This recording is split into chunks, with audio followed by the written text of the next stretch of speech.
بسم اللہ الرحمن الرحیم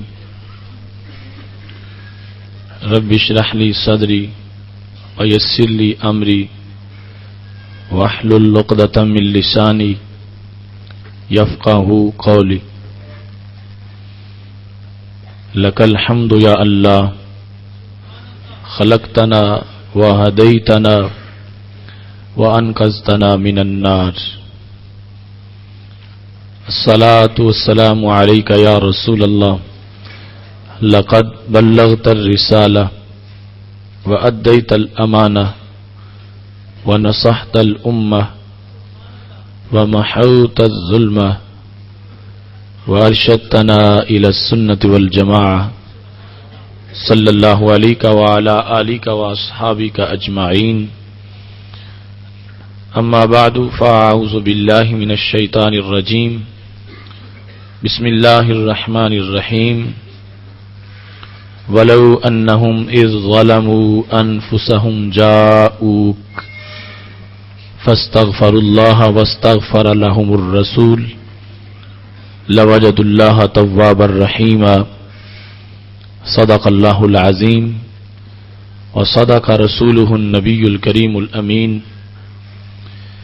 ان اللہ وملائکتہ یصلون علی النبی یا ایہا الذین آمنوا صلوا علیہ وسلموا تسلیما الصلاة والسلام علیک یا سیدی یا رسول اللہ وعلی آلک واصحابک یا حبیب اللہ مولا صلی وسلم دائما ابدا علی حبیبک خیر الخلق کلہم هو الحبیب الذی ترجى شفاعته لكل هول من الأهوال مقتحم يا أكرم الخلق مالي من ألوذ به سواك عند حلول الحادث العمم ربي صل وسلم دائما أبدا على حبيبك خير الخلق كلهم اللہ تبارک و تعالی جل جلالہ وعم نوالہ واتم برہانہ وعظم شانہ کی حمد و ثنا اور حضور پر نور شافع یوم النشور دستگیر جہاں غم گسار زماں سید المرسلین خاتم النبیین احمد مجتبی جناب محمد مصطفیٰ صلی اللہ علیہ وآلہ واصحابہ وبارک وسلم کے دربار گہر بار میں ہدیہ درود و سلام عرض کرنے کے بعد نہایت ہی محتشم علماء کرام ارباب فکر و دانش اور معزز حضرات و خواتین رب ذوالجلال کے فضل اور توفیق سے ہم سب کو اس نورانی ماحول میں ادارہ صراط مستقیم کی طرف سے فہم دین کورس کے 18ویں درس میں شرکت کی سعادت حاصل ہو رہی ہے۔ میری دعا ہے خالق کائنات جل جلالہ آپ سب کو جو یہاں بنفس نفیس حاضر ہیں اور وہ حضرات جو نیٹ پر اس پروگرام کو ملاحظہ کر رہے ہیں سب کو خالق کائنات جل جلالہ قرآن و سنت کا فہم عطا فرمائے اور اس کے ابلاغ و تبلیغ اور اس پر عمل کی توفیق عطا فرمائے۔ ہمارا آج کا موضوع مسئلہ حیات النبی صلی اللہ علیہ وآلہ وسلم ہے۔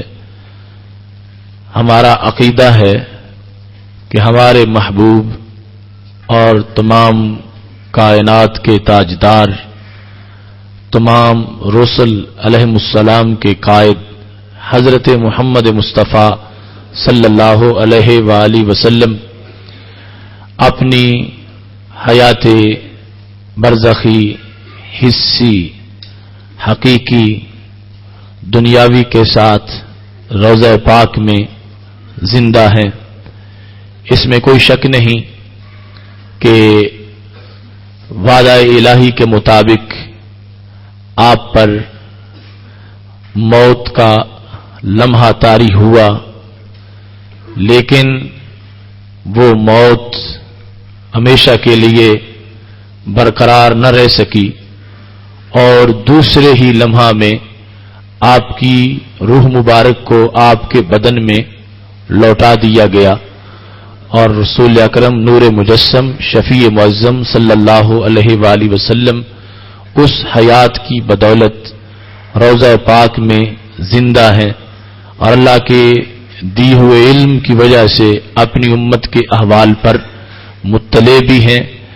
ہمارا یہ عقیدہ ہے کہ خالق کائنات جل جلالہ نے رسول اکرم نور مجسم شفیع معظم صلی اللہ علیہ وسلم کو اس طرح کی حیات دی ہے جس کی وجہ سے وہ دور و نزدیک سے سن بھی لیتے ہیں اور جو ان کو سلام کہتا ہے سن کر اس کے سلام کا جواب بھی ارشاد فرماتے ہیں.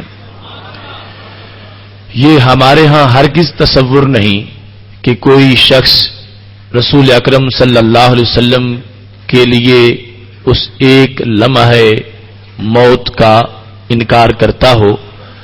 وہ حقیقت ہے اور قرآن مجید کی نص سے ثابت ہے، لیکن ہمارا یہ عقیدہ ہے کہ وہ موت ایسی موت نہیں تھی جس طرح کے دیگر زیرو حضرات پر آتی ہے اور اس کے بعد اس کا تسلط ہو جاتا ہے. یہاں موت کی حقیقت کچھ اور تھی اور وہ بھی باقاعدہ رسول اکرم صلی اللہ علیہ وآلہ وسلم کی اپنی چاہت کے مطابق آئی تھی.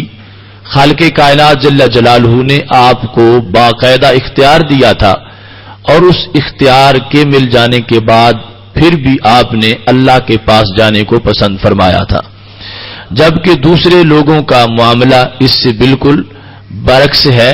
تو ہمیں لفظ موت کے اطلاق کے لحاظ سے بھی اور موت کے آنے کے لحاظ سے بھی پھر دوسرے لوگوں میں اور رسول اکرم صلی اللہ علیہ وسلم میں واضح طور پر فرق کرنا چاہیے جو کہ عقیدہ کا حصہ ہے. بخاری شریف کی حدیث نمبر 3654 میں یہ بات موجود ہے کہ رسول اکرم صلی اللہ علیہ وسلم نے صحابہ کرام علیہم رضوان کے بھرے مجمع میں یہ الفاظ بولے تھے، ان اللہ خیر عبدا بین الدنیا و بین ما عندہ، کہ اللہ نے ایک بندے کو اختیار دے دیا ہے دنیا اور اس چیز کے درمیان جو اللہ کے پاس ہے. خالق کائنات جل جلالہ نے ایک بندے کو اختیار دے دیا کہ چاہو تو دنیا میں رہو اور چاہو تو میرے پاس آ جاؤ. جس وقت رسول اکرم صلی اللہ علیہ وسلم نے یہ لفظ بولے سارے صحابہ کرام علیہم رضوان اس پر خاموش بیٹھے تھے اور حضرت سیدنا صدیق اکبر رضی اللہ تعالی عنہ کی آنکھوں میں آنسو آ گئے اور دیگر صحابہ کہتے ہم حیران تھے کہ اس میں ایسی کون سی پریشانی کی وجہ ہے کہ جس کا اظہار حضرت صدیق اکبر رضی اللہ تعالی عنہ رو کے کر رہے ہیں. تو کہنے لگے ہمیں بعد میں یہ پتا چلا کہ رسول اکرم صلی اللہ علیہ وسلم نے جو فرما دیا تھا کہ اللہ نے ایک بندے کو اختیار دے دیا ہے تو اس بندے سے مراد خود رسول اکرم صلی اللہ علیہ وسلم کی ذات مبارک تھی اور اللہ نے اختیار دے دیا تھا چاہو تو دنیا میں رہو چاہو تو میرے پاس آ جاؤ.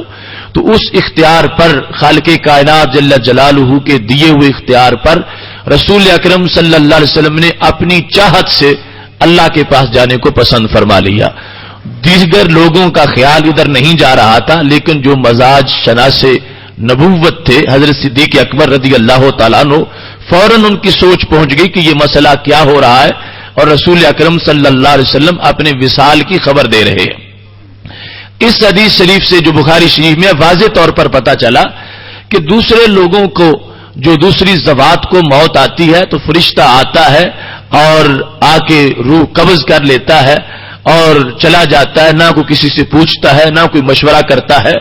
لیکن یہ وہ ذات ہیں کہ جن کو باقاعدہ رسول اکرم صلی اللہ علیہ وسلم نے اختیار دیا کہ تمہاری مرضی ہے چاہو تو دنیا میں رہو اور چاہو تو میرے پاس آ جاؤ.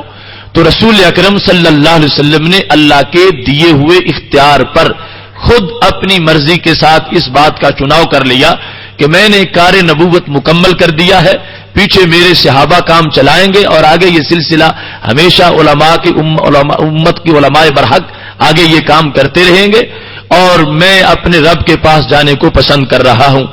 تو یہ پسند بھی اختیار کی تھی. تو یہ جو موت کا آنا تھا اس کا بھی دیگر تمام قسم کی جو اموات ہیں ان سے باقاعدہ طور پر فرق موجود تھا. وہ آئی, وعدہ الہی پورا ہو گیا, روح مبارک نکلی, اور اس کے بعد کوئی ایسی جگہ نہیں تھی جو اس بدن سے زیادہ افضل ہوتی. اور روح کو چونکہ جو بھی روح نکلتی ہے اگر اچھی ہے تو اس کے اعزاز کے لیے اس سے پہلے سے اچھا مقام دیا جاتا ہے. تو رسول اکرم صلی اللہ علیہ وسلم کی روح مبارک سے زیادہ مقدس روح کون ہوگی؟ اور جس بدن میں اس نے اتنے سال گزارے ہیں اس سے مقدس کون سی جگہ ہوگی؟ یہاں تک کہ سب علماء کے اتفاق سے عرش عظیم سے بھی بدن نبوی کی عظمت کو تسلیم کیا گیا ہے کہ اس کو زیادہ عظمت عطا فرمائی گئی ہے. یہاں تک کہ وہ مٹی جو رسول اکرم صلی اللہ علیہ وسلم کے بدن سے مس ہوئی اس کی عظمت کو بھی اجاگر کر دیا گیا ہے. تو پھر خالق کائنات جل جلالہ نے وہ روح مبارک جو قبض کی تھی اور اس کو نبی علیہ الصلوۃ والسلام کے جسد اطہر میں واپس لوٹا دیا. اور اس کے بعد وہ جو وعدہ تھا وہ پورا ہوا اور برزخ کا پردہ درمیان میں آ گیا. اگرچہ رسول اکرم صلی اللہ علیہ وسلم اپنی حیات مبارک میں ہے لیکن صحابہ کے لحاظ سے پردہ موجود تھا, چونکہ ان کے لحاظ سے اب وصال کے تقاضے سارے مکمل ہو چکے تھے, لہذا ان پر لازم تھا کہ وہ قبر کی بھی تیاری کرتے اور مرحلہ تدفین اور تکفین کے اندر بھی شریک ہوتے. جس طرح کے خالق کائنات جل جلالہ نے شہداء کو واضح طور پر احیا کہا ہے, زندہ کہا ہے, وَلَا تَقُولُوا لِمَن يُقْتَلُ فِي سَبِيلِ اللَّهِ أَمْوَاتٌ بل احیا, ان کو مردہ نہ کہو وہ زندہ ہیں. لیکن اس کے باوجود وہاں یہ انکار نہیں کیا گیا کہ جب زندہ ہیں تو پھر ہم ان کا جنازہ کیوں پڑھیں, ان کو ہم دفن کیوں کریں. زندہ ہونے کے باوجود یہ کام سارے کیے گئے. تو ایسے ہی یہ ڈیوٹی تھی صحابہ کرام علیہم رضوان کے لیے اور انہوں نے اس کام کے اندر شرکت کی. یہ میں اس لیے وضاحت کر رہا ہوں کہ بعض لوگ مفت میں اس پر اعتراض کرتے ہیں کہ پھر صحابہ نے معاذ اللہ زندہ نبی کو دفن کر دیا, انہوں نے ایسا کیوں کیا, ایسا انہوں نے یہ کتنی بڑی بے ادبی کی. یہ ہرگز ایسا نہیں تھا. وہ چونکہ حجاب درمیان میں آ چکا تھا برزخ کا, اس کے لحاظ سے صحابہ پر یہی لازم تھا اور انہوں نے ادب کے تقاضے سارے پورے کیے اور اپنی ڈیوٹی مکمل کی.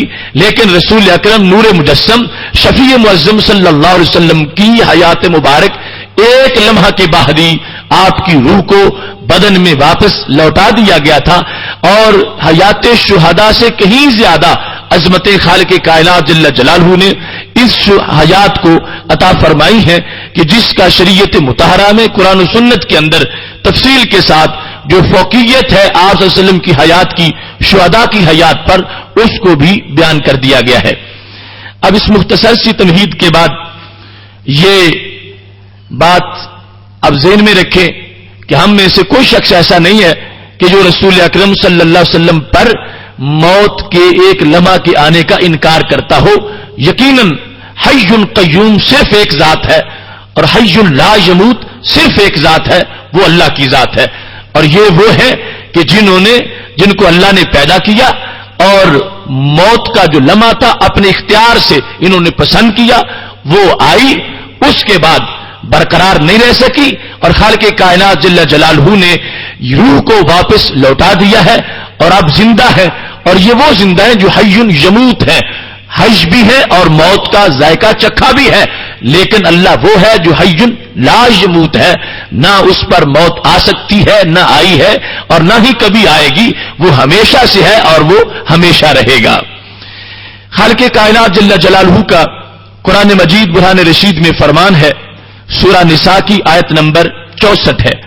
رب ذوالجلال فرماتا ہے وَلَوْ أَنَّهُمْ اِذْ ظَلَمُوا أَنفُسَهُمْ جَاءُوكَ, کہ اے میرے محبوب صلی اللہ علیہ وسلم اگر جب وہ اپنی جانوں پہ ظلم کر بیٹھے تو اے محبوب وہ تمہارے حضور حاضر ہو جائیں، جاؤکا تمہارے پاس آ جائیں، فاستغفر اللہ وہاں آ کر آپ کے پاس وہ اللہ سے اپنے گناہ کی معافی مانگے، واستغفر لهم الرسول اور رسول بھی ان کے لیے سفارشی بن جائیں، لوجد اللہ توابا الرحیما تو وہ گناہگار اللہ تعالیٰ کو بہت زیادہ توبہ قبول کرنے والا پالیں گے اور بہت مہربان پالیں گے۔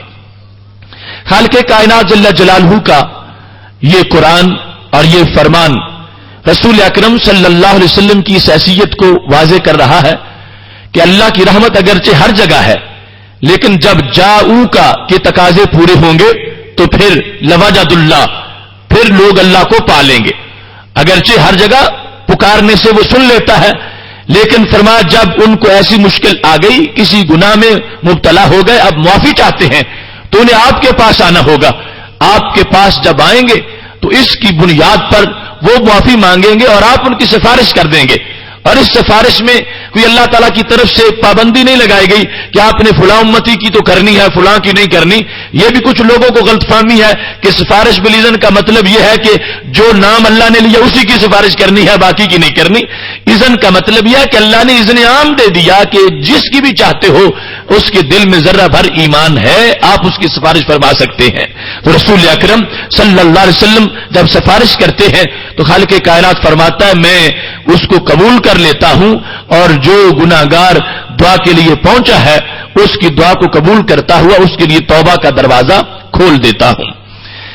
یہ حکم رسول اکرم صلی اللہ علیہ وسلم کی ظاہری حیات میں بھی تھا اور آج بھی موجود ہے۔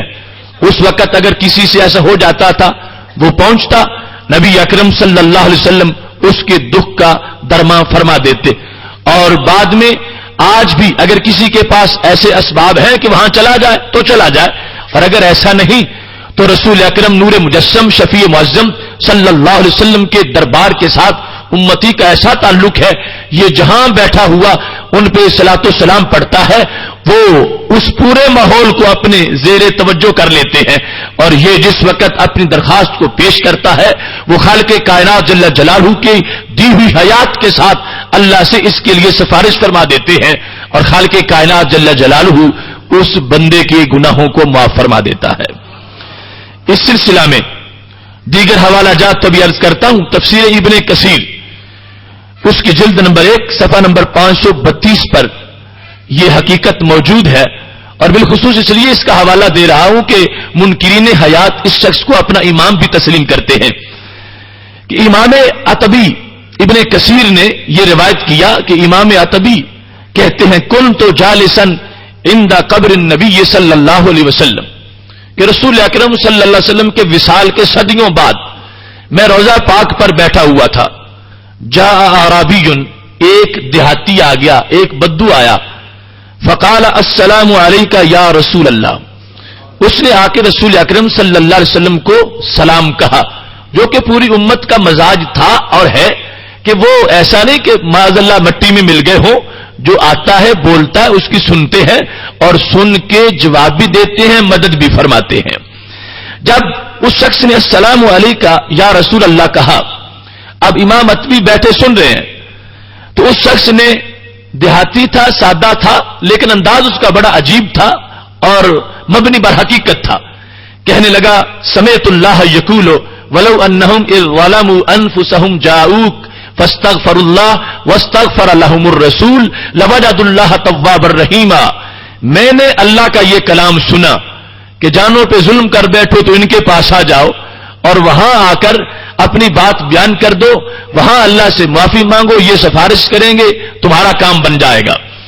یہ آیت پڑھنے کے بعد وہ شخص کہتا قد جئتک مستغفرا، یا رسول اللہ صلی اللہ علیہ وسلم میں آپ کے پاس آ گیا ہوں، اور خود نہیں آیا، آیت کا حوالہ دے رہا ہوں، اللہ نے فرمایا کہ یہاں پہنچ جایا کرو، میں آپ کے پاس پہنچ گیا ہوں مستغفرا لذنبی، اس حال میں کہ میں اپنے گناہ کی معافی چاہتا ہوں اور اللہ سے بخشش چاہتا ہوں، مستشفیام بکا، اور اس حال میں پہنچا ہوں کہ آپ سے سفارش بھی کروانا چاہتا ہوں، مستشفیام بکا، کاف ضمیر خطاب ہے، یعنی سرکار کو موجود سمجھتے ہوئے سامنے مستشفیم بیکا، میں آپ کی سفارش چاہتا ہوں کہ آپ بھی میری سفارش فرما دیں تاکہ خالق کائنات میرے لیے در توبہ کھول دے اور رحمتوں کا نزول ہو جائے۔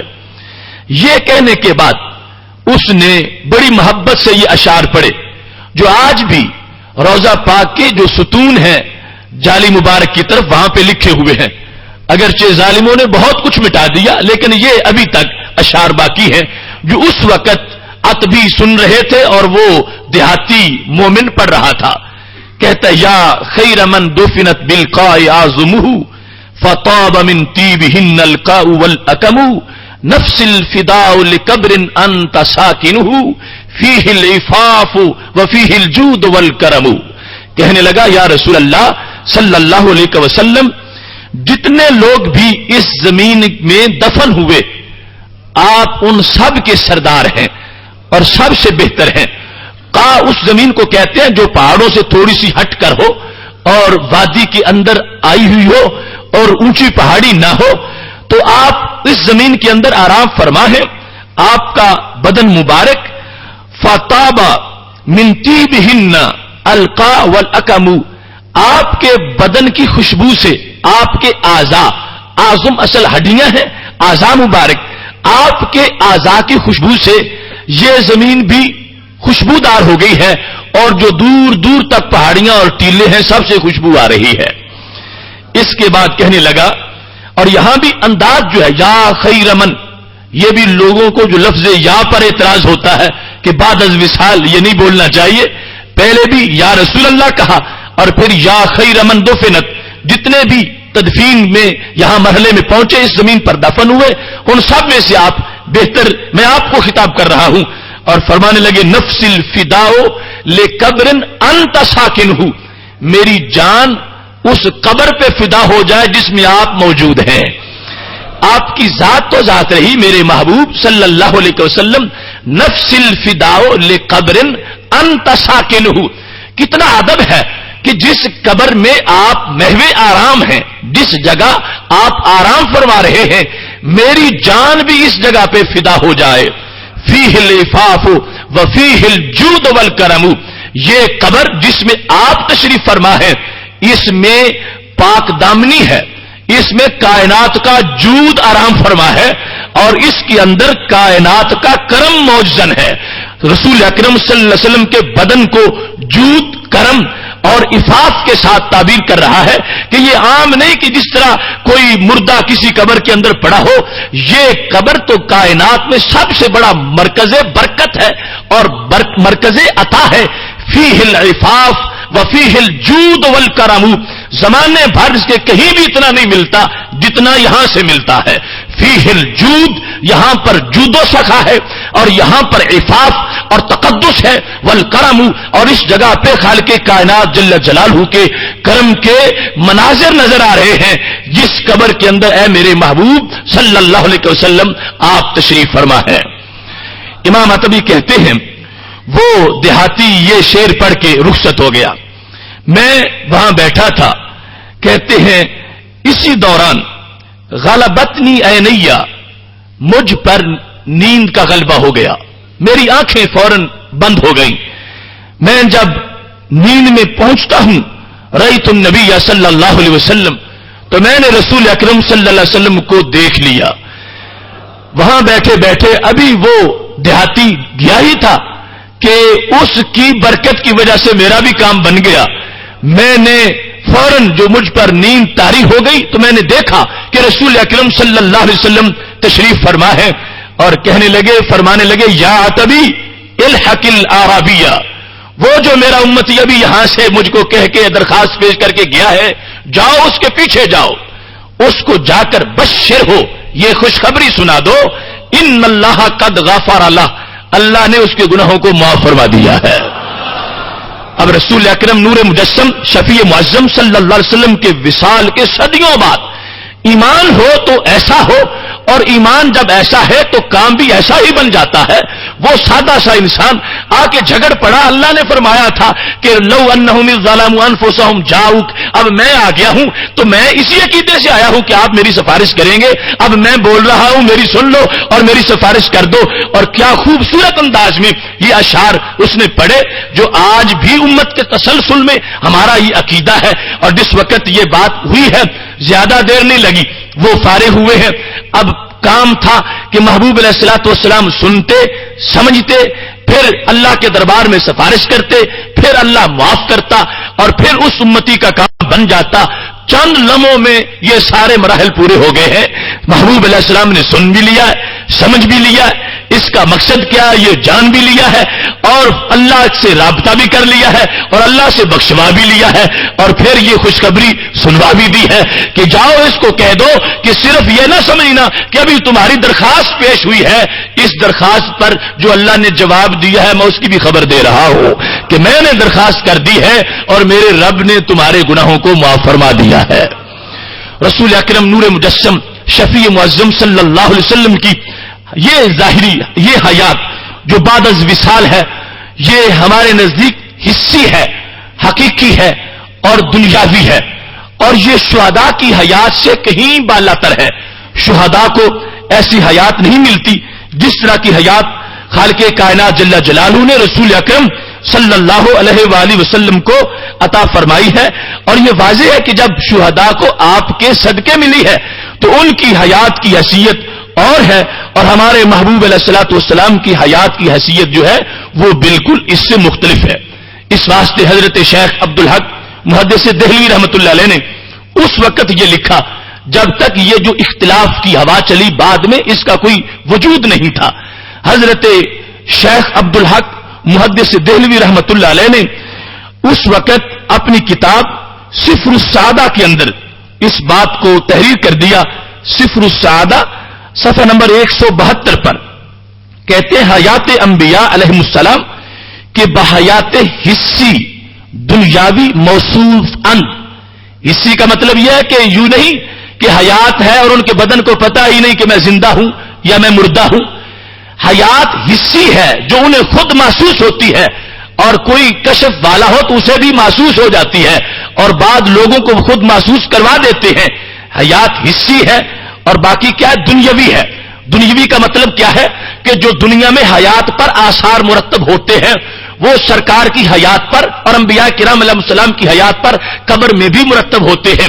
کوئی بلائے اس کی بات کو سن لینا, سمجھ لینا, قبر میں نماز پڑھ لینا, قبر میں اللہ کا دیا ہوا رزق کھا لینا, قبر کے اندر رہتے ہوئے حالات سے مطلع ہونا, قبر کے اندر ہوتے ہوئے امت کے احوال سے واقف ہونا, اور جو سلام کہے اس کا جواب دینا, اور جو مدد چاہے اللہ کی اذن سے اس کی مدد کر دینا.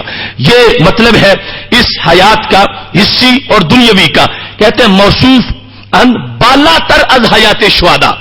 یہ نبی علیہ الصلوۃ والسلام کی جو حیات ہے اور انبیاء کرام علیہ السلام کی یہ کہیں زیادہ اونچی ہے حیات شہداء سے, کہ یہ حیات مانوی اخروی است, کہ شہداء کی جو حیات ہے وہ مانوی ہے, وہ حسی نہیں, اور وہ اخروی ہے, وہ دنیاوی نہیں. اور انبیاء کرام علیہ السلام کی حیات جو ہے وہ حسی ہے اور حقیقی ہے اور دنیاوی ہے. اسی وجہ سے ہی تو خالق کائنات جل جلالہ نے حرام کر دیا ہے کہ اللہ کے پیغمبر کا جب وصال ہو جاتا ہے تو ان کی زوجہ سے کسی کا نکاح نہیں ہو سکتا, کسی حال میں بھی نہیں ہو سکتا, اس واسطے کہ جن کے شوہر زندہ ہوں ان کے آگے کس طرح نکاح ہو سکتے ہیں. لیکن شہید جس کے بارے میں قرآن کہہ رہا ہے بل احیا, وہ زندہ ہے لیکن پھر بھی ایسی زندگی نہیں کہ جیسی انبیاء کی زندگی ہو. اس واسطے ان کی وفات کے بعد ان کی ازواج کا آگے نکاح ہو سکتا ہے, لیکن انبیاء کرام علیہ السلام کو اللہ نے ایسی زندگی عطا کر رکھی ہے کہ جو شہداء کرام کی حیات سے اتنی بالا تر ہے کہ ان کے عقد میں جو ازواج آ گئی ہیں وہ ان کے وصال کے بعد کسی اور کے عقد میں نہیں جا سکتی.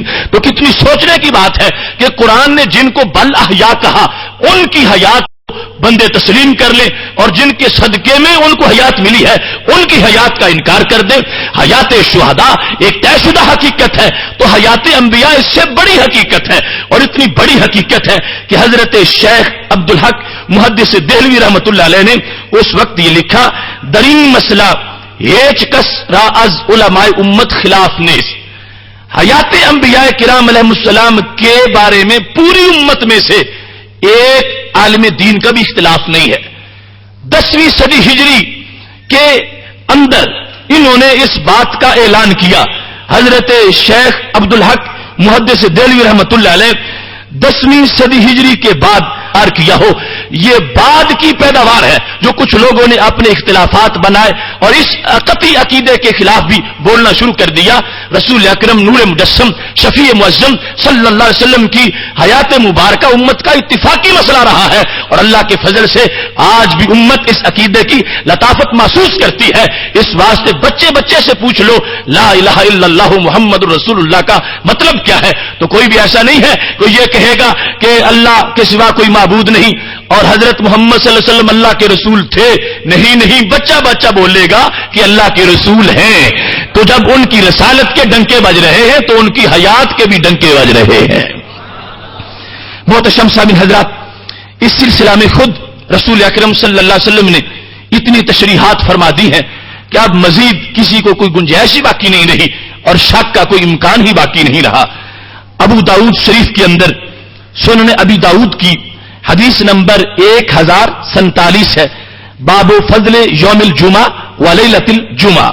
یہی حدیث شریف ابن ماجہ میں حدیث نمبر 1636 ہے اور یہی نسائی شریف میں بھی موجود ہے کہ رسول اکرم صلی اللہ علیہ وسلم کے صحابی حضرت اوس بن اوس رضی اللہ تعالیٰ عنہ اس کی روایت کرتے ہیں کہ رسول اکرم صلی اللہ علیہ وسلم نے ارشاد فرمایا ان من افضل ایامکم یوم الجمعہ.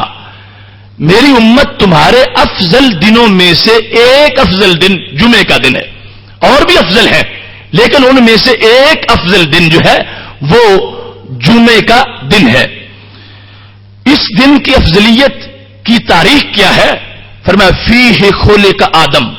یہ حضرت آدم علیہ السلام کا یوم میلاد ہے. اس دن حضرت آدم علیہ السلام پیدا ہوئے تھے. وفیہ قبیدہ, اور اسی دن آپ کا وصال بھی ہوا. وفیہ نفخہ وفیہ ساکہ, اسی کے اندر سور پھونکا جائے گا جب قیامت برپا ہوگی اور اسی دن لوگ پھر قبروں سے اٹھیں گے. اس دن کی یہ حیثیت بیان کرتے ہوئے میرے محبوب علیہ الصلوۃ والسلام فرمانے لگے جب اتنا تاریخی دن ہے ماضی اور مستقبل کے لحاظ سے تو میری امت بھول نہ جانا اکثروا علی من الصلاۃ فیہ, اس دن مجھ پر کثرت سے درود پڑھنا. اس دن مجھ پر کثرت سے درود پڑھنا. اب اس بات کو بھی ذہن میں رکھو کہ مقصود کیا ہے کہ قیامت جب اسی دن میں ہے تو یہ دن سخت ترین دن ہوگا. تو وہ کام کر لو کہ جس کی برکت سے سختی ٹل جائے اور اس میں بھی تمہارے لیے حشر کی جو ہولناکیاں ہیں پھر بھی اس کی وجہ سے کہ کہا جائے گا پہلے اس دن ان کا یہی معمول ہوتا تھا جب درود و سلام کے سائے تلے بیٹھتے تھے. اگرچہ آج قیامت ہے مگر پھر بھی ان کا وہ اعزاز برقرار ہونا چاہیے. قیامت کے دن کا تعارف کروا کے فرمایا پھر جب یہ بات ہے کہ اسی دن قیامت آئے گی تو میری امت مجھ پر کثرت سے درود پڑھنا. اور یہ بات بھی ضمن عرض کر دوں کہ جمعہ کو ہماری عید کہا گیا ہے. الجمعہ تو عید للمسلمین, لیکن یہ کیا ہے؟ یہ ایک پیغمبر علیہ السلام کا یوم وصال بھی ہے. تو پتا چلا کہ انبیاء کرام علیہ السلام کے ولادت کے دن اگر وصال ہو جائے تو اس کا عید ہونا پھر بھی ختم نہیں ہوتا, وہ پھر بھی عید ہوتا ہے. جس طرح کہ حضرت آدم علیہ السلام جمعے کو ہی پیدا ہوئے اور جمعے کو ہی وصال ہو گیا, لیکن پھر بھی ہمیں کہا جا رہا ہے کہ یہ جمعہ پھر بھی تمہاری عید ہے, اس واسطے کہ جو ولادت سے نور آیا تھا وہ وصال کی وجہ سے ختم نہیں ہو گیا, پھر بھی باقی ہے. تو ایسے ہی ہمارے محبوب علیہ الصلوۃ والسلام کی آمد اور وہ تمام مسئلہ ہے اس کو بھی زیر غور کر لیجئے. اب اس مقام پر رسول اکرم صلی اللہ علیہ وسلم ارشاد فرما رہے ہیں مجھ پر کثرت سے درود پڑھنا. کیوں؟ فرما ان صلاتکم معروضۃ علی, اس واسطے کہ تمہارا درود مجھ پر پیش کیا جاتا ہے, میں سنتا رہوں گا, تم پڑھتے رہو گے. فاکثروا, مجھ پر زیادہ درود پڑھنا. یہ نہ سمجھنا کہ تمہارا کوئی درود سن نہیں رہا, پہنچ نہیں رہا, پہنچے گا, میں سنوں گا. قالوا, صحابہ کرام علیہم رضوان نے سوال پوچھ کے ہماری الجھن کو دور کر دیا. کہنے لگے یا رسول اللہ صلی اللہ علیہ وسلم وَكَيْفَ تُعْرَضُ عَلَيْكَ صَلَاتُنَا وَقَدْ أَرَمْتَ, ابھی تو ہم حاضر خدمت ہیں، پڑھتے ہیں، لیکن ایک وقت وہ بھی آئے گا جب وعدہ الہی پورا ہوگا، ہم پیچھے رہ جائیں گے، آپ اپنے روضہ پاک میں تشریف لے جائیں گے، تو پھر ہم کیسے درود پڑھیں گے؟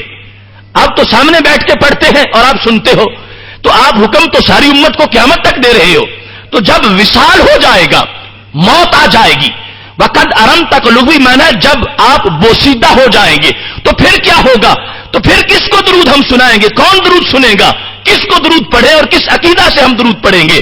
جب یہ سوال کیا گیا تو میرے محبوب علیہ الصلوۃ والسلام کی مقدس زبان سے یہ لفظ نکلے، جس نے قیامت تک کے عاشقوں کو سکون کے پیالے پلا دیے۔ رسول اکرم نور مجسم شفیع معظم صلی اللہ علیہ وسلم نے فرما دیا، ان اللہ عز وجل حرم علی الارض ان تاکل اجساد الانبیاء۔ میرے صحابہ، موت کی باتیں کیا کرتے ہو، اور بوسیدہ ہونا یا پرانا ہونا، اس کا تمہارے نزدیک کیا تصور ہے؟ وہ اور ہیں جو مرتے ہیں، مر جاتے ہیں۔ سن لو، بے شک اللہ نے زمین پر حرام کر رکھا ہے، وہ کسی بھی پیغمبر کے جسم کو چھیڑ نہیں سکتی، جسم کو کھا نہیں سکتی۔ اللہ کے نبی کا جسم قبر میں بھی سلامت ہوتا ہے۔ اب سوال اور جواب کی مناسبت سنیے۔ سوال یہ نہیں تھا کہ کیا جسم سلامت رہے گا یا نہیں رہے گا، اور ایک محض تھوڑا سا یہ تصور پیش کیا گیا تھا، ارم تھا۔ اصل مسئلہ تھا درود پہنچنے کا۔ حضرت شیخ عبدالحق محدث دہلوی رحمۃ اللہ علیہ اشیاۃ اللمات کی جلد نمبر 1 کے اندر اس کی وضاحت کرتے ہوئے فرماتے ہیں کہ یہ اس کنایا ہے حیات سے اتنا واضح طور پر کہ بدن پڑا ہو اور اس میں کوئی حیات نہ ہو اور احساس نہ ہو، تو پھر بھی صلاۃ پڑھنے کا فائدہ کیا ہوگا اور سوال کے جواب کی حیثیت کیا ہوگی؟ یہ کنایا ہے اصل میں رسول اکرم صلی اللہ علیہ وسلم کا یہ لفظ بولنا کہ ہمارے جسم محفوظ رہیں گے، یہ اعلان تھا کہ ہماری حیات برقرار رہے گی، جو تم پڑھتے رہو گے ہم اس کو سنتے رہیں گے۔ واضح طور پر رسول اکرم صلی اللہ علیہ وسلم نے فرما دیا، حرم علی الارض، اللہ نے زمین پر حرام کر دیا ہے کہ وہ پیغمبر کے جسم کو کھائے۔ اللہ کا نبی زندہ ہوتا ہے، یہ اگلی حدیث میں باقاعدہ الفاظ بھی تفصیل سے آ جائیں گے، لیکن یہاں پر یہ فرما دیا زمین پر اجساد انبیاء کو حرام کر دیا گیا ہے۔ تو کہاں ان لوگوں کی سوچ جو بیان توحید کے شوق میں یہاں تک گزر جاتے ہیں کہ جب تک معاذ اللہ نبی علیہ السلام کے بارے میں یہ لفظ نہ بول دیں کہ مٹی میں مل گئے ہیں اور ساتھ کو ارد گرد کی باتیں کر کے ان کو چین ہی نہیں آتا، جبکہ رسول اکرم صلی اللہ علیہ وسلم کی زبان تو قیامت تک اس حقیقت کو واضح کر رہی ہے۔ فرمایا صرف میرا ہی نہیں، مجھ سے پہلے سارے انبیاء کرام علیہ السلام کا جسم جو ہے، ان سب کے اجسام اور میرا جسم، یہ سارے قبور کے اندر بھی محفوظ رہیں گے اور اللہ سب کو حیات عطا فرماتا ہے۔ اس مقام پر رسول اکرم نور مجسم شفیع معظم صلی اللہ علیہ وسلم کا یہ فرمان کہ تمہارا درود مجھ پر پیش کیا جاتا ہے، یہ بہت بڑی عظمت ہے، لیکن کچھ لوگ جو درپے اس کے ہیں کہ ہم نے کوئی رکھنا تلاش کرنا ہے، وہ کہتے ہیں کہ پیش کیا جاتا ہے تو پھر خود تو نہیں پہنچتا، خود نہیں سنتے، کوئی سناتا ہے تو پھر سنتے ہیں، وہاں فرشتے جا کے پیش کرتے ہیں تو سن لیتے ہیں۔ اگرچہ یہ بات بھی ہمارے ہی عقیدے کی ہے کہ رسول اکرم صلی اللہ علیہ وسلم اگر مٹی میں مل گئے ہوتے تو پھر تو جا کے اگر 1000 فرشتہ بھی آوازیں دیتا رہتا تو کون سنتا؟ سرکار اگر وہاں فرشتے جب پہنچاتے ہیں تو سنتے ہیں، تو پتا چلا کہ سننے کے قابل ہیں، اور اس طرح کی کوئی بھی نہیں سنتا جس طرح کے وہ سنتے ہیں، اور اس انداز میں چمک قبر کے اندر موجود ہے، سنتے ہیں فرشتوں کا پیش کیا ہوا۔ اور یہ معروضہ کے الفاظ اس واسطے ہیں کہ یہ نہیں کہ یہاں سے کوئی بولے گا تو ان کے کان سن نہیں سکیں گے، جو فرش پہ بیٹھ کے آسمان کی آوازیں سن لیتے ہیں وہ یہاں سے وہاں تک سنتے ہیں۔ اصل میں یہ ادب بھی ہے، احترام ہے، کس کا؟ ایک تو درود شریف کا اور دوسرا محبوب علیہ السلام کے دربار کا، کہ یہ ادب سے پیش ہونا چاہیے۔ فرشتے نور کی پلیٹوں میں رکھتے ہیں اور جا کے پیش کر دیتے ہیں، تو یہ تو ظاہر کرنا تھا کہ ادب اتنا اس دربار کا ہے کہ انہیں خود تکلف نہ کرنا پڑے، ان کے دربار میں پیش کیا جا رہا ہے۔ جیسے درجنوں احادیث میں ہے کہ جس وقت کوئی شخص سبحان اللہ کہتا ہے، الحمدللہ کہتا ہے، اللہ کا ذکر کرتا ہے، فرشتے نور کی پلیٹوں میں رکھتے ہیں اور اللہ کے پاس جا کے پیش کر دیتے ہیں۔ تو کیا کہ یہ کہے گا کہ اللہ کو ویسے سنائی نہیں دے رہا تھا، فرشتے لے گئے ہیں تو پھر پتا چلا ہے؟ نہیں، جیسے وہاں یہ بات نہیں، ایسے اللہ کے فضل سے یہاں بھی یہ بات نہیں، ہر جگہ سے خود بھی سن لیتے ہیں، لیکن ادب یہ ہے کہ فرشتے دربار میں پیش کر دیتے ہیں۔ محتشم صاحب حضرات، رسول اکرم نور مجسم شفیع معظم صلی اللہ علیہ وسلم کا فرمان، جس کو حضرت ابو دردہ رضی اللہ تعالی عنہ روایت کرتے ہیں، اور یہ حدیث شریف ابن ماجہ کے باب ذکر وفات ہی صلی اللہ علیہ وسلم کے اندر ہے، اور حدیث کا نمبر ہے 1637۔ حضرت ابو دردہ رضی اللہ تعالی عنہ اس کی روایت کرتے ہیں، کہتے ہیں کہ قال رسول اللہ صلی اللہ علیہ وسلم اکثر الصلاۃ علی یوم الجمعہ فإنہ یوم مشہود تشہدہ الملائکہ۔ اب اس کا مضمون اس حدیث سے مختلف ہے، آگے جا کے سوال ایک طرح کا ہو جائے گا۔ مجھ پر جمعہ کے دن کثرت سے درود پڑھو، کیوں؟ فرمایا یہ دن یوم مشہود ہے، مشہود شہادت سے بنا ہے کہ اس دن تمہارے بارے میں گواہی دینے والے گواہی وصول کرنے کے لیے آتے ہیں، جنہوں نے اللہ کے پاس جا کے گواہی دینی ہوتی ہے وہ آ کے دیکھتے ہیں کہ تم کیا کر رہے ہو۔ وہ کون ہے؟ فرمایا تشہدہ الملائکہ، اس دن خصوصی ڈیوٹی ہوتی ہے فرشتوں کی، جاؤ اور زمین پر جا کے دیکھو کہ میرے بندے کیا کر رہے ہیں۔ اور یہ بھی اللہ نے ایک نظام بنا رکھا ہے، جانتا تو ویسے بھی ہے لیکن فرشتوں کو بھیجتا ہے۔ تو اب ہمارے محبوب علیہ السلام فرما رہے ہیں میری امت اس دن کثرت سے پڑھو، چونکہ فرشتے آئیں گے اور جب تم مجھ پہ درود پڑھ رہے ہوگے حاضری اچھی لگ جائے گی۔ یہ علت بیان کر دی، مجھ پر کثرت سے پڑھو۔ یہ نہیں فرمایا کہ میں کوئی محتاج ہوں تمہارا، فرمایا نہیں، فائدہ تمہارا ہے۔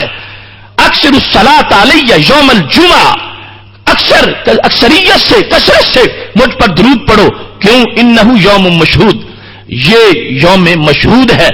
تشہدہ الملائکہ، فرشتے آ کے مشاہدہ کرتے ہیں تو دیکھتے ہیں، اور پھر جا کے اللہ کے دربار میں تمہاری کاروائی بیان کرتے ہیں۔ وہ آئیں گے، تم درود و سلام پڑھ رہے ہوگے، رب کے دربار میں جا کے کہہ دیں گے، اور ساتھ کیونکہ حکمت یہ ہے کہ ہفتے بھر کا تمہارا کیا دھرا وہ بھی پیش ہوگا، رجسٹر اللہ کے دربار میں ہر ایک کا سامنے ہوگا، کیونکہ ایک روزانہ کا یہ حساب ہے، ایک ہفتہ روزہ ہے، ماہانہ ہے، سالانہ ہے۔ تو جب ہفتے بھر کے تمہارے اعمال اللہ کے دربار میں ہوں گے، ہو سکتا ہے کتنی کجی اس میں ہو سکتا ہے کتنی خطائیں ہو سکتا ہے کتنی قابل گرفت باتیں ہوں، لیکن جب وہاں پہ یہ بھی پہنچے گا کہ آج اے اللہ جب ہم آئے تھے درود پڑھ رہا تھا، جب گئے تھے درود پڑھ رہا تھا، تو اللہ کے فضل سے بڑی امید ہے کہ وہ ہفتے بھر کے گناہوں کو اسی صدقے میں معاف فرما دے کہ فرشتوں ٹھیک ہے ہفتہ بھر تو اس سے ایسا ہوتا رہا، لیکن تم خود گواہی دے رہے ہو کہ وہ درود پڑھ رہا تھا، میرے محبوب علیہ السلام کو یاد کر رہا تھا۔ تو ان حکمتوں کے پیش نظر اس سے علاوہ بھی درجنوں ہے، محبوب علیہ الصلوۃ والسلام نے فرما دیا جمعہ کے دن مجھ پر کثرت سے درود پڑھو کہ اس دن فرشتے تمہیں دیکھنے کے لیے آتے ہیں، اور ان کو بھی تم تب اچھے لگو گے جب تم میرے ساتھ محبت کر رہے ہوگے۔ درود پڑھتے رہنا تاکہ فرشتے تمہیں دیکھ کے خوش ہو جائیں اور اللہ کے دربار میں تمہاری اچھی حاضری لگوا دیں۔ اس کے ساتھ ایک اور جملہ ارشاد فرما دیا، اور یہ بھی قیامت تک کے غلاموں کے لیے بہت بڑا سندیشہ ہے۔ فرما ان احدا لن يصلي علي ان احدا لن يصلي علي الا عرضت علي صلاته حتى يفرغ منها۔ فرما کوئی بھی تم میں سے جب مجھ پہ صلات پڑھے گا، آج کل قیامت سے صدی پہلے قیامت تک جب بھی یہاں بیٹھا ہوا یا دور کہیں جدھر سے بھی سلام پڑھے گا وہ سلام مجھ پہ پیش ہوگی، تو کیا ہوگا؟ میں سنوں گا۔ کتنا سنوں گا؟ فرمایا حتی یفرغ منہا، اس وقت تک سنوں گا جب تک وہ سنائے گا، میں تھکوں گا نہیں، میں تھکاوٹ کا اظہار نہیں کروں گا کہ یہ امتی مجھے آرام ہی نہیں کرنے دیتے، بار بار سلام کہہ رہے ہیں اور بار بار صلات کہہ رہے ہیں، مجھے توجہ کرنا پڑتی ہے۔ فرمایا نہیں، ایسی صلاحیت ہے اللہ کی دی ہوئی، اگر کروڑ بلائیں گے میں کروڑوں کا سنوں گا، اگر وہ ارب بلائیں گے میں ان سب کا سنوں گا، کوئی بھی پڑھتا جائے گا میں سنتا جاؤں گا، اور یہ میں نے اپنی محبت کا اظہار کر دیا ہے۔ کوئی بھی اس طرح نہ پڑھے اور اس لہجے میں نہ پڑھے اور اس عقیدے میں نہ پڑھے کہ پڑھ رہا ہوں ہواؤں میں شامل ہو رہا ہے، پتہ نہیں ادھر حاضری لگ بھی رہی یا نہیں لگ رہی، یا جو اب بولا ہے پتہ نہیں یہ سنا ہے یا اب نہیں سنا۔ فرمایا حتی یفرغ منہا، اگر اس نے 100 بار پڑھا ہے میں 100 بار سنوں گا. اگر 1000 بار پڑھا ہے 1000 بار سنوں گا. اگر گھنٹہ پڑھے گا گھنٹہ کان لگاؤں گا. اگر 2 گھنٹے پڑھے گا 2 گھنٹے سنوں گا. پہلے وہ پڑھنا بس کرے گا پھر میں اپنا کان پیچھے ہٹاؤں گا. حتی یفرغ منہا. اب ان الفاظ نے بھی واضح کر دیا کہ رسول اکرم صلی اللہ علیہ وسلم کہ اگر معاذاللہ قبر میں یہ حیثیت ہوتی کہ آپ بغیر روح کے لیٹے ہوئے ہیں, بدن تو سلامت ہے, باقی فرشتوں کا کام ہے کہ وہ صلات وصول کریں, وہ جواب دیتے رہیں, اور یہ ایک حیثیت ہوتی تو ہرگز محبوب علیہ السلام اپنے بارے میں یہ نہ فرماتے. فرمایا مجھ پر مسلسل پیش ہوتا ہے, کب تک سنتا رہتا ہوں. حتی یفرغ منہا, وہ پڑھنے والا فارغ ہو جاتا ہے پھر میں فارغ ہوتا ہوں اس کی طرف سے. اور یہ انداز بتا دیا کہ کوئی بھی غفلت اور سستی کے ساتھ مجھے سلام نہ کہے, مجھے پکار رہا ہو, یاد کر رہا ہو, دھیان کہیں اور ہو, تو پھر یہ بے ادبی ہو جائے گی. مجھے یاد بھی کرنا اور اس عقیدے کے ساتھ کہ ہر وقت مسلسل تمہاری بات پہنچ بھی رہی ہے اور میں تجھ پہ توجہ کر بھی رہا ہوں. ایسے میں حضرت ابو درداء رضی اللہ تعالیٰ عنہ کہتے ہیں قلت, میں نے کہا, وبعد الموت, یا رسول اللہ صلی اللہ علیہ وسلم جب موت کا وقت آ جائے گا تو پھر کیا ہوگا, موت کے بعد کیسا ہے؟ تو رسول اکرم نور مجسم شفیع معظم صلی اللہ علیہ وسلم نے ان حرف تحقیق کے ساتھ اس کو بیان کیا. ان اللہ حرم علی الارض ان تاکل اجساد الانبیاء فنبی اللہ حی یرزق. فرمایا بے شک اللہ نے زمین پر حرام کر رکھا ہے وہ انبیاء کے جسم کو کھا نہیں سکتی. تو مطلب اس کا کیا ہے خود بیان کر دیا. فنبی اللہ حی, پس اللہ کا نبی زندہ ہوتا ہے قبر میں بھی. نبی اللہ حی, اللہ کا نبی زندہ ہے. تو کیسی زندگی ہے؟ کیا محسوس یا غیر محسوس, حصی یا غیر حصی, اس کا دنیاوی آداب کے ساتھ تعلق ہے یا نہیں؟ فرمایا یرزق کو, قبر میں اس کو رزق بھی دیا جاتا ہے. یوں نہ سمجھو کہ جس طرح کوئی ٹیسٹ ٹیوب میں کوئی پڑا ہو اور غیر محسوس سا ہو اور اس کی کوئی حیثیت نہ ہو. فرمایا نہیں نہیں, اللہ کا پیغمبر قبر کے اندر زندہ ہوتا ہے اور زندگی اس حالت کی ہوتی ہے وہ رزق وصول بھی کرتا ہے, رزق تناول بھی کرتا ہے اور رزق اس مقام کے لائق ہوتا ہے. تو واضح فرما دیا میرے محبوب علیہ الصلوۃ والسلام نے قیامت تک ابو درداء سب تک میرا پیغام پہنچا دینا. وہ اور ہیں جو مر کے مر جاتے ہیں, یہ اللہ کے پیغمبر ہیں, موت کا ذائقہ چکھ کے بھی زندہ رہتے ہیں. اب نبی اللہ حی, اللہ کا نبی زندہ ہے, یہ نعرہ ہمارا بنایا ہوا نہیں, یہ تو محبوب علیہ السلام کا پڑھایا ہوا نعرہ ہے. نبی اللہ حی, اللہ کا نبی زندہ ہے. ادھر یہ ہے اللہ لا الہ الا هو الحی القیوم, وہ بھی حی اور یہ بھی حی, لیکن فرق زمین و آسمان سے بھی زائد ہے. وہ حی ہے, اس کو کسی نے حیات عطا نہیں کی, یہ حی ہے, اس کی دی ہوئی حیات سے حی ہے اور زندہ ہے. وہ ایسا حی ہے جس پر زوال نہیں, جس پر موت نہیں, جس پر ایک لمحہ کے لیے بھی فنا نہیں, جس پر کوئی ایسا حملہ ہو ہی نہیں سکتا. یہ بھی حی ہے لیکن موت کا ذائقہ چکھ لینے کے بعد بھی حی ہے. موت ضرور آئی تھی, وعدہ پورا ہو گیا تھا, مگر خالق کائنات جل جلالہ نے ایسی چمک دی ہے جس کی بنیاد پر پورا بدن چمکتا ہے اور حیات برقرار ہو جاتی ہے.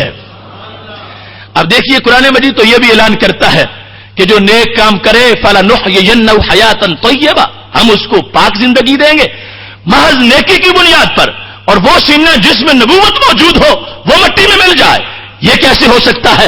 رسول اکرم نور مجسم شفیع معظم صلی اللہ علیہ وسلم نے واضح فرما دیا نبی اللہ حی کے الفاظ کے ساتھ کہ ہر مومن کا یہ عقیدہ ہونا چاہیے اور اسی سے لذت ملتی ہے.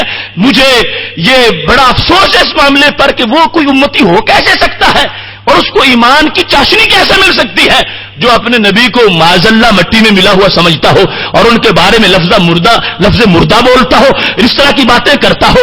اس کو ایمان کی لذت یا ایمان کا پتہ کیسے کر سکتا ہے؟ ہم تو ہر لمحہ اس ایمان کی لذت محسوس اس لیے کر رہے ہیں کہ جن کا کلمہ پڑا ہے خالق کائنات جل جلالہ نے ان کو یوں چمک دی ہے کہ چمک تجھ سے پاتے ہیں سب پانے والے, میرا دل بھی چمکا دے چمکانے والے. رسول اکرم نور مجسم شفیع معظم صلی اللہ علیہ وسلم کے فرامین عرض کر رہا ہوں.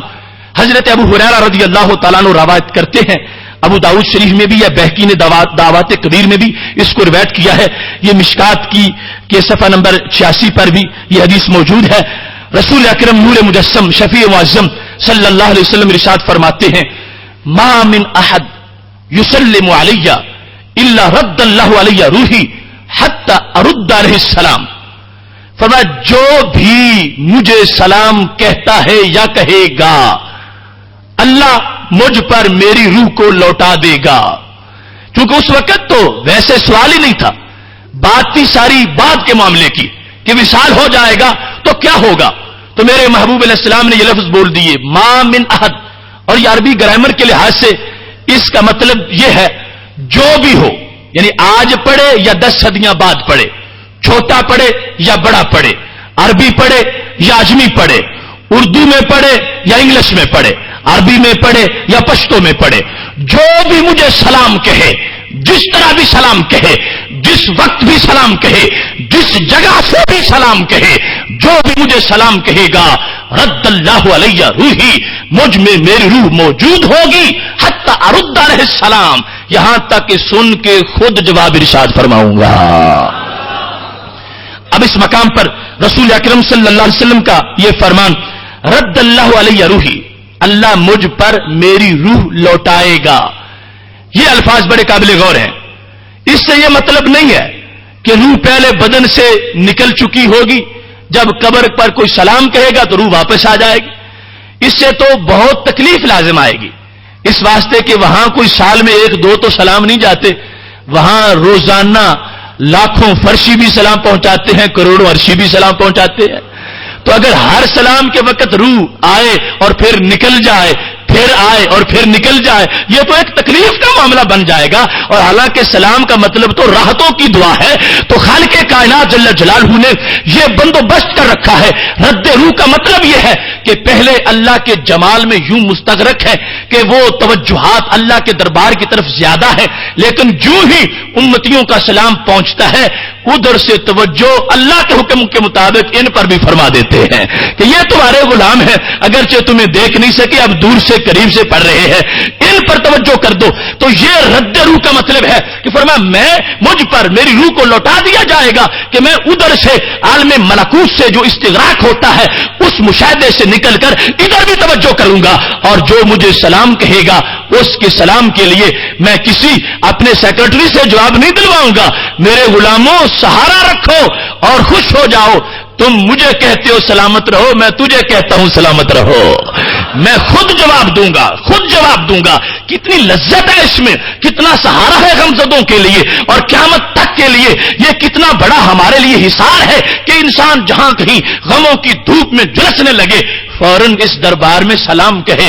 فائدہ اس کا کتنا ہوگا, یہ کہے گا محبوب الصلاۃ والسلام علیکہ یا رسول اللہ, میں آپ کے لیے سلامتی کی دعائیں کر رہا ہوں. وہ کہیں گے السلام علیکہ یا امتی, میرے امتی میں تجھے سلامتی میں دیکھنا چاہتا ہوں. اب سرکار جس کے لیے سلامتی کی دعا کر دے اسے غم نڈھال کیسے کر سکتے ہیں. تو یہ قیامت تک کے لیے یہ ایک ان لوگوں کو بالخصوص جو بعد میں آنے والے تھے ایک ذریعہ دے دیا گیا کہ اپنے آپ کو اپنے نبی علیہ السلام کے دربار سے دور نہ سمجھو, وہ تمہیں پہچانتے بھی ہیں, تمہارے سلام کا جواب بھی ارشاد فرماتے ہیں.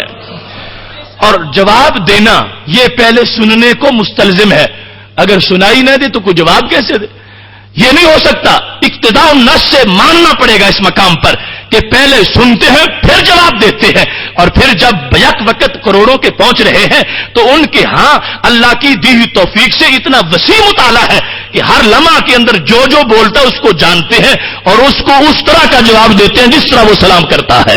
اسی محبت جو اس نے ظاہر کی ہے تو اس کی طرف اپنی طرف سے جو محبت کا انداز ہے اس کو ظاہر فرما دیتے ہیں.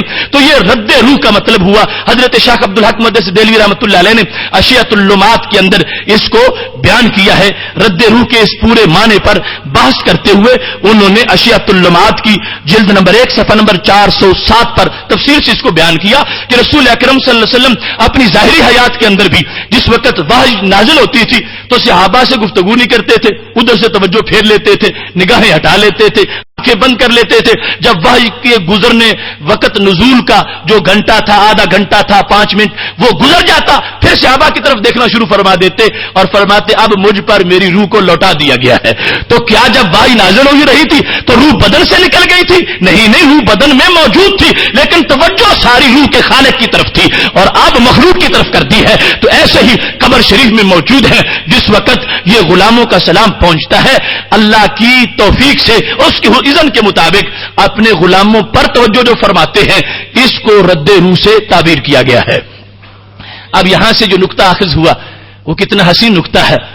یہ حدیث ہی اصل میں اس عقیدے کو ثابت کر رہی ہے کہ ہمارے محبوب علیہ السلام پر موت آئی تو صرف ایک لمحہ کے لیے، اس کے بعد نہیں۔ کیوں؟ اس واسطے کہ جس وقت لمحہ وہ پورا ہوا فوراً ایسی بات سامنے آئی، صحابہ کرام علیہم رضوان موجود تھے، اور آج ہمارے لحاظ سے مثال کے طور پر پاکستان کے اندر کوئی شخص 1 منٹ بھی ایسا نہیں بتا سکتا کہ جس میں کہیں نہ کہیں سے محبوب علیہ السلام کو صلات کا نذرانہ نہ پیش کیا جا رہا ہو۔ ایک نہیں، بیک وقت ہزاروں پیش کر رہے ہوں گے، اور پھر دیگر مخلوقات ہیں۔ اب صحابہ کرام کا سب سے جو مشکل وقت تھا جدائی کا، اور سب سے بڑا سہارا سلام تھا، جو ہی لمحہ وصال آیا، اگلا لمحہ جب آیا تھا تو صحابہ کی طرف سے سلام پہنچ چکا تھا۔ جب صحابہ کرام علیہم رضوان کی طرف سے سلام پہنچ چکا تھا تو پھر یہ حدیث ہے کہ جب بھی سلام آئے گا میری روح لوٹا دی جائے گی۔ اب پہلا سلام بعد از وصال جو پہنچا تو وعدے کے مطابق روح کو حقیقی طور پر لوٹا دیا گیا، اور اس وقت سے لے کر قیامت تک رب کعبہ کی قسم ہے ایک لمحہ بھی ایسا نہیں گزرے گا جو سلام سے خالی ہو۔ جب ہمیشہ کے لیے سلام موجود ہے تو پھر روح بدن میں موجود ہے۔ رسول اکرم نور مجسم شفیع معظم صلی اللہ علیہ وسلم کا بدن روح سے خالی صرف ایک لمحہ کے لیے ہے، اور اس پر ہی امت کا ہمیشہ عقیدہ رہا ہے۔ اور اس میں بھی حضرت شیخ نے لکھا کہ یہ بجریان سنت الہی، اللہ کی سنت کو پورا کرنے کے لیے تھا، جو قانون تھا، اور وہ بھی اختیار کے ساتھ اور چاہت کے ساتھ۔ ہیچ زمانے خالی نیس، اس وقت سے لے کر ہمیشہ تک کوئی 1 منٹ بھی ایسا نہیں ہے کہ جس میں محبوب علیہ الصلوۃ والسلام کا بدن روح سے خالی ہو۔ ہر وقت وہ روح بدن میں موجود ہے۔ حیات حصی حقیقی دنیاوی اس انداز میں اس میں جلوہ گر ہے، اور جو پکارتا ہے سنتے بھی ہیں۔ اور جس طرح وہ عتبی کی ابھی آپ نے بات سنی، عربی کا سن بھی لیا اور سن کی اس کی امداد بھی فرما دی ہے۔ اس واسطے امام اہل سنت حضرت امام احمد رضا خان فاضل بریلوی رحمۃ اللہ علیہ نے اس تمام بحث کو سمیٹ کر ان اشعار میں بند کر دیا۔ انبیاء کو بھی اجل آنی ہے، مگر ایسی کہ فقط آنی ہے۔ کوئی ہمارے بارے میں یہ پراپوگنڈا نہ کرے کہ یہ موت مانتے ہی نہیں، ہمارا عقیدہ ہے انبیاء پہ بھی اجل آنی ہے، مگر ایسی کہ فقط آنی ہے، ایک آن کی، اس آن کے بعد ان کی حیات مثل صادق وہی جسمانی ہے، اس کی ازواج کو جائز ہے نکاح، اس کا ترکہ بٹے جو فانی ہے، یہ ہے حی ابدی ان کو رضا، صدق کے وعدہ کی قضا مانی ہے۔ یہ اتنی موت کا اتنا فلسفہ تھا، وہ آئی ہے اور پھر حیات لوٹا دی گئی ہے، اور یہ سارے انبیاء کرام علیہ السلام کا معاملہ یہی تھا۔ اس واسطے رسول اکرم نور مجسم شفیع معظم صلی اللہ علیہ وسلم معراج کی رات کا منظر بیان کرتے ہوئے خود یہ پاک محبوب علیہ الصلوۃ والسلام ارشاد فرماتے ہیں، اور یہ حدیث شریف صحیح مسلم میں حدیث نمبر ہے 2375۔ مسلم شریف کے اندر حضرت انس بن مالک رضی اللہ تعالیٰ عنہ اس کے راوی ہیں کہ رسول اکرم صلی اللہ علیہ وسلم نے ارشاد فرمایا، مررت علی موسیٰ لیلۃ اسری بی، جس رات مجھے سیر کرائی گئی اس رات میں حضرت موسیٰ علیہ السلام کے پاس سے گزرا، عند الکثیب الاحمر، سرخ ٹیلے کے پاس سے، وہو قائم یصلی فی قبرہ، وہ اپنی قبر میں کھڑے ہو کے نماز پڑھ رہے تھے۔ اب رسول اکرم نور مجسم شفیع معظم صلی اللہ علیہ وسلم خود اس بات کی وضاحت کر رہے ہیں، اور یہ دیکھو کہ وہ سفر کتنا تیزی کا تھا، براق پہ بیٹھے ہوئے تھے، مگر